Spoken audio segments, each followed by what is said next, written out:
All right, in case you missed it, iCIMS released its 2025 CHR report back in June.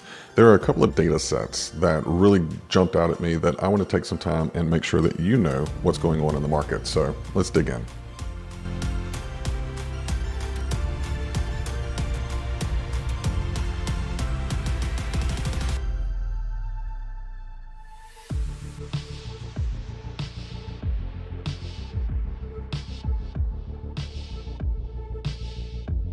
70% of the CHROs that we polled said that they are expecting 2025 hires to be higher than 2024.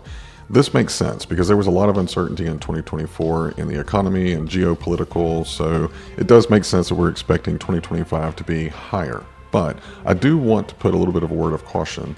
As I look at our monthly insight reports, we track the average number of applicants per opening, as well as the number of jobs that are posted and the number of hires, and we look at it year over year. We're starting to see a decline in the number of hires as the openings start to creep up. This tells me that there's a little bit of a disconnect. Seems like some of the hiring managers are still gun shy, maybe showing a little bit of uncertainty. So if you're a CHRO and you see this happening in your organization, I'd encourage you to really work closely with your talent leaders, your talent team, and the hiring executives to make sure that you have a really good and executable workforce plan.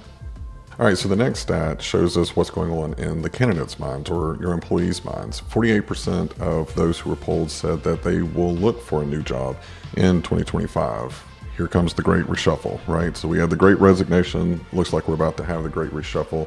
If you're a CHRO, this is really the time that you need to be focused on, especially your top talent, making sure that you have a retention plan around them, working with your hiring managers and all your senior executives on how are you going to be able to retain, because it is going to be a very rough market if the great reshuffle actually does happen. And if you heard me say the great reshuffle and you're like, oh, that's just a lot of noise, actually, I don't think it is.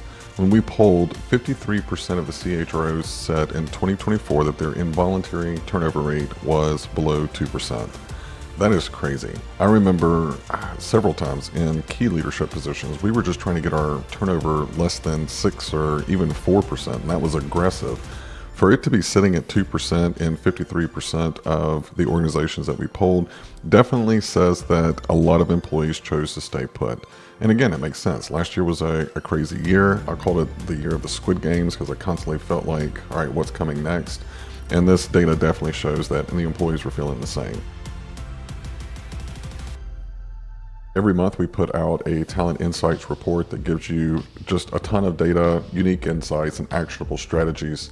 We also put out anchor reports, much like the 2025 CHR report, just to give you more data in your hands, because a data-driven HR is going to be a successful HR. I hope you enjoyed this, and I will see you next time.